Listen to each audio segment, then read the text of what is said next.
వ్యాప్తంగా కరోనా కేసులు పెరుగుతూ ఉండటం ఆందోళన కలిగిస్తోంది. నిన్న ఒక్కరోజే ఢిల్లీలో 23 కేసులు నమోదయ్యాయి. తెలుగు రాష్ట్రాల్లో చాప కింద నీరులా ఈ మహమ్మారి మళ్లీ విజృంభిస్తోంది. హైదరాబాద్ కూకటపల్లిలోని ఓ ప్రైవేట్ హాస్పిటల్ డాక్టర్కి కూడా కరోనా పాజిటివ్గా తేలినట్టుగా తెలుస్తోంది. ఆంధ్రప్రదేశ్లో ఇప్పటికే పలు చోట్ల కేసులు వెలుగు చూశాయి. తెలుగు రాష్ట్రాల్లో ఇప్పుడు కరోనా కేసులు వెలుగు చూస్తూ ఉండటం ఆందోళన కలిగిస్తోంది. మరోసారి కరోనా విజృంభిస్తోందనే భయంలో జనం భయపడుతున్నారు. లాక్డౌన్ వస్తుందేమోననే భయం కూడా ప్రజలను వెంటాడుతోంది. ప్రజలు గుమ్మిగూడి ఒక చోట ఉండొద్దు అని, మాస్కులు పెట్టుకోవాలి అంటూ కూడా సూచనలు జారీ చేస్తున్నారు వైద్యులు. ఇప్పుడు బయటకు వెళ్ళినప్పుడు మాస్కులు ఖచ్చితంగా వాడండి, సోషల్ డిస్టెన్స్ కూడా పాటించండి, ముందు జాగ్రత్త చర్యలు అవసరమే అని చెప్తున్నారు. అయితే ఇది ఎంత ప్రాణాంతకము అనే దానిపై కూడా ప్రస్తుతం పరిశోధనలు జరుగుతూ ఉన్నాయి. ఇప్పుడు విజృంభిస్తున్న ఈ వేరియంట్ ఎంత ప్రాణాంతకము, గతంలో వ్యాక్సిన్ తీసుకున్న వాళ్ళకి ఈ వైరస్ ఇప్పుడు సోకినా అది ప్రాణాంతకంగా మారే అవకాశం ఉంటుందా అనే విషయంపై కూడా ఇప్పుడు పరిశోధనలు చేస్తున్నారు. మరోవైపు తెలుగు రాష్ట్రాల్లో ఇటు కేసులు పెరుగుతుండటం, హైదరాబాద్లో ఒక డాక్టర్కు కూడా కరోనా పాజిటివ్ రావడంతోనే జనం భయపడుతున్నారు. మా ప్రతినిధి శిల్ప ఉన్నారు పూర్తి సమాచారం అందించడానికి. శిల్ప, తెలుగు రాష్ట్రాల్లో కూడా ఈ కేసులు పెరుగుతూ ఉండటంపై తెలుగు రాష్ట్రాల ప్రభుత్వాలు ఈ కరోనా పరిస్థితిని ఏ విధంగా సమీక్షిస్తున్నాయి? కరోనా మహమ్మారి మరోసారి విజృంభిస్తుంది. తెలుగు రాష్ట్రాల్లో సైతం వేగంగా ఈ వైరస్ అనేది విస్తరిస్తుంది. ఇప్పటికే విశాఖలో కావచ్చు, కడపలో కావచ్చు కేసెస్ నమోదైనాయి. నిన్న మొదటి కేసు తెలంగాణలో నమోదైంది. కుకట్పల్లికి చెందినటువంటి డాక్టర్ కి పాజిటివ్ కేసుగా నమోదైనట్లు వైద్య ఆరోగ్య శాఖ అధికారికంగా ప్రకటించింది. ఇంకోవైపు వాళ్ళ కుటుంబ సభ్యులను కోర్టులో ఇప్పుడు అందరికీ కూడా టెస్టులు చేస్తున్నారు. వాళ్ళకి నెగిటివ్ వస్తేనే వాళ్ళని బయట తిరిగేదానికి అవకాశం ఉంటుంది. ఇప్పటికే హోమ్ ఐసోలేషన్ లో ఉండాలంటూ కూడా వైద్యులు సూచిస్తున్నారు. ఒకవైపు ఈ వైరస్ వీక్ గా ఉందని ఒకవైపు చెప్తున్నప్పటికీ ఇంకోవైపు మాత్రం ఇటు తమిళనాడు కావచ్చు, కేరళ, ముంబైలో డెత్ అనేవి పెరుగుతుండడంతో అందరూ కూడా ఆందోళన వ్యక్తం చేస్తున్నారు. ఇప్పటికే సింగపూర్, హాంకాంగ్ దేశాల్లో లాక్డౌన్ విధించారు. అదే దిశగా భారతదేశం కూడా వెళ్లే అవకాశం అయితే కనిపిస్తుంది. ఎందుకంటే గత వారం రోజుల నుంచి కూడా యాక్టివ్ కేసుల సంఖ్య రోజు రోజుకి వేల సంఖ్యలో నమోదవుతున్నాయి. నమోదవడంతో చిన్న పిల్లలతో సహా ఈ వైరస్ అనేది అటాక్ చేస్తుంది. గతంలో చూసుకున్నట్లయితే బీపీ, షుగర్, రెస్పిరేటరీ ప్రాబ్లమ్స్ ఉన్న వాళ్ళు మాత్రమే ఎక్కువగా అటాక్ చేస్తుంది. కానీ ఈసారి 13 ఏళ్ళు 14 ఏళ్ళు ఉన్న పిల్లలు సైతం కూడా అటాక్ చేయడంతో ఒక్కసారిగా అందరూ ఆందోళన చెందుతున్నారు. ఇప్పటికే వైద్య ఆరోగ్య శాఖ అప్రమత్తమైంది. కరోనా మొదటి నుంచి ఫస్ట్ వేవ్ కావచ్చు, సెకండ్ వేవ్ కావచ్చు, థర్డ్ వేవ్ లో కూడా నోడల్ కేంద్రంగా గాంధీ హాస్పిటల్ ఉన్నది. అక్కడే చికిత్స అందించారు. ఇప్పుడు మరోసారి కరోనా కేసులు తెలుగు రాష్ట్రాలు నమోదవుతుంది. ఇప్పటికే వైద్య ఆరోగ్య శాఖ అప్రమత్తమయ్యి అక్కడ 30 బెడ్లు సిద్ధంగా చేశారు. ఎవరైనా టెస్టులు చేసుకున్నానంటే వాళ్ళకు కనుక పాజిటివ్ వస్తే అక్కడ మేము ట్రీట్మెంట్ ఇవ్వడానికి సిద్ధంగా ఉన్నామని కూడా చెప్తున్నారు. గతంలో కరోనా వైరస్ వచ్చినప్పుడు ఒకవైపు ఆక్సిజన్ సిలిండర్లు కావచ్చు, ఇవన్నీ కూడా కొంచెం కొరత ఏర్పడింది.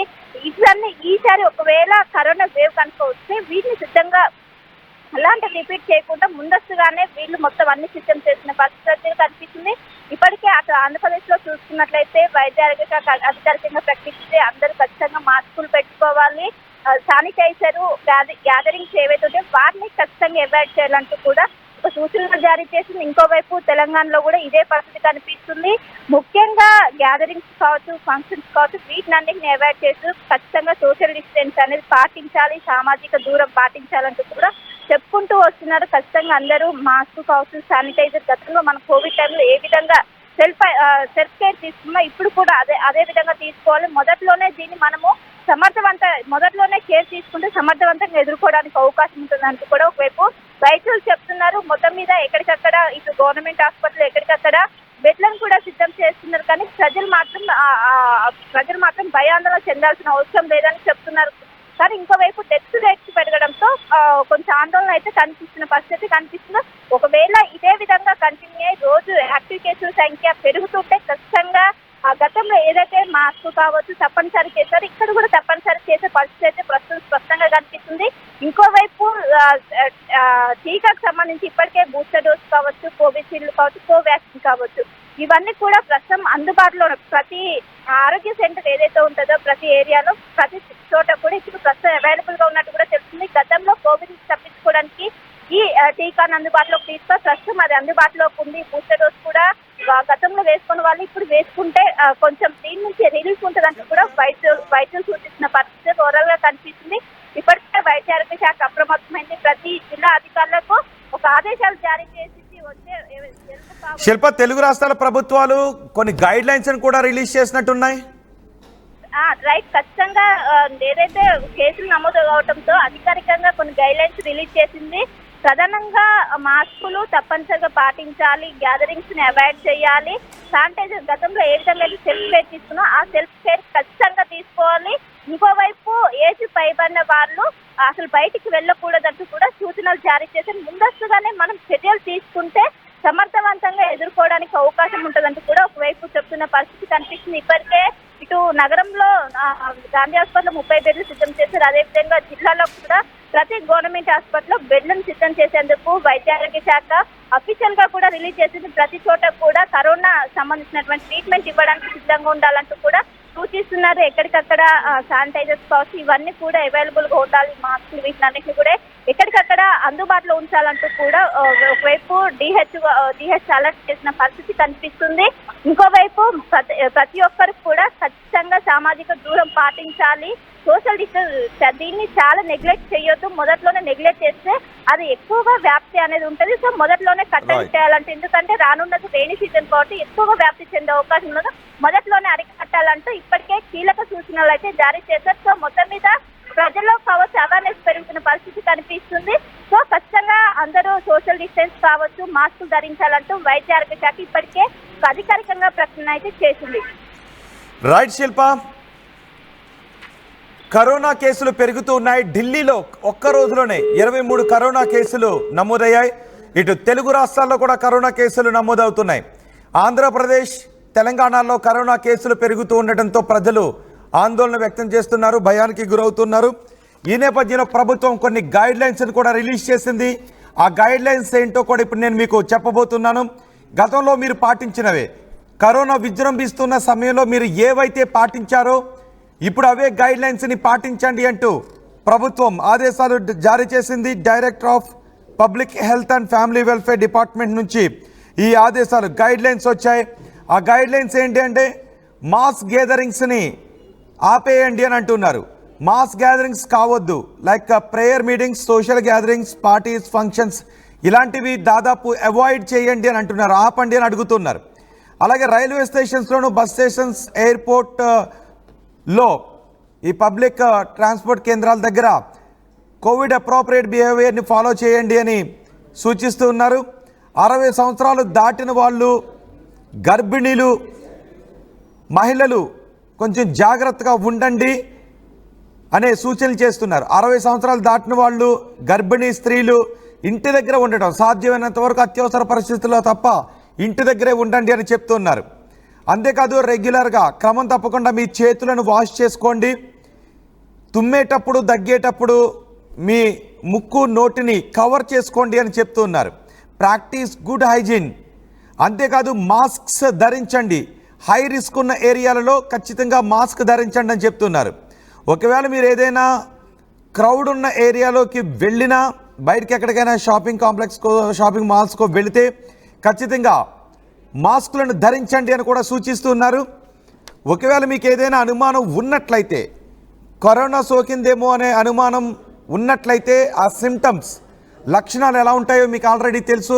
స్మెల్ పోవచ్చు, గొంతు నొప్పి రావచ్చు, తుమ్ములు రావచ్చు, కోల్డ్ చేస్తున్నట్టుగా అనిపించవచ్చు కానీ కోల్డ్ ఉండకపోవచ్చు. సో ఇలాంటి లక్షణాలు ఏదైనా ఉంటే మీరు కరోనా వచ్చినట్టు అని కాదు కానీ అనుమానించాలి. సో టెస్ట్ చేయించుకోండి అని చెప్తున్నారు. అంతేకాదు ఒకవేళ టెస్ట్ పాజిటివ్ వస్తే డాక్టర్ని సంప్రదించండి, మిమ్మల్ని మీరు ఐసోలేట్ చేసుకోండి అని చెప్తున్నారు. ఒకవేళ కోవిడ్ ఎఫెక్ట్ అవుతున్న కంట్రీస్కి, కొన్ని దేశాల్లో కరోనా ఎక్కువగా వ్యాపిస్తుంది, ఆ దేశాలను విజిట్ చేసి వచ్చిన వ్యక్తులు ఎవరైనా ఉంటే మిమ్మల్ని మీరు ఐసోలేట్ చేసుకోండి, మీరు హోమ్ క్వారంటైన్ అయిపోవడం బెస్ట్ అని కూడా చెప్తున్నారు. ఒకవేళ పై లక్షణాలు ఏమైనా ఉంటే, మైల్డ్ ఆర్ మోడరేట్ సిమ్టమ్స్ ఏమైనా ఉంటే, ఫీవర్ కానీ, కొంచెం కోల్డ్ చేసినట్టుగా అనిపించడం, దగ్గు, కళ్ళు తిరుగుతున్నట్టుగా అనిపించడం, ఊపిరి తీసుకోవడంలో ఇబ్బంది కలుగుతున్నట్టుగా అనిపించడం, లేదంటే అన్కాన్షియస్ అవుతున్నట్టుగా అనిపించడం, స్మెల్ పోవడం, హెడేక్ రావడం, బాడీ పెయిన్స్ రావడం, రన్నీ నోస్గా ఉండటం, ఇలాంటి లక్షణాలు ఏమైనా ఉంటే, వామిటింగ్ సెన్సేషన్స్ ఇలాంటివి ఏమైనా ఉంటే వెంటనే డాక్టర్ని సంప్రదించండి అని సూచిస్తూ ఉన్నారు. సో ఇవన్నీ కూడా కోవిడ్ వ్యాప్తి చెందుతున్న నేపథ్యంలో తీసుకోవాల్సినటువంటి చర్యలు. Director of public health and family welfare నుంచి వచ్చిన అడ్వైజరీ ఇది. సో ఖచ్చితంగా ప్రజలందరూ కూడా దీన్ని ఫాలో చేయండి. తెలుగు రాష్ట్రాల్లో ఇప్పుడు కేసులు పెరుగుతున్నాయి, ఆందోళన చెందాల్సిన అవసరం లేదు, ప్యానిక్ గురి కావాల్సిన అవసరం లేదు, కానీ జాగ్రత్తలు తీసుకోండి అని వైద్య ఆరోగ్య శాఖ చెప్తోంది.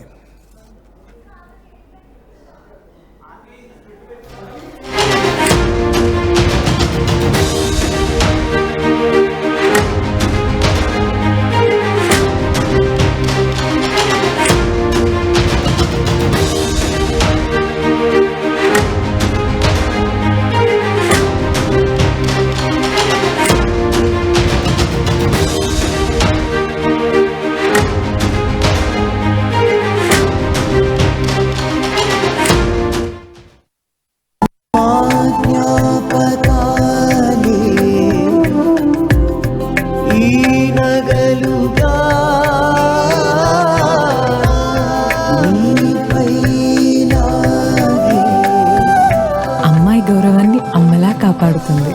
Gokulam signature jewels.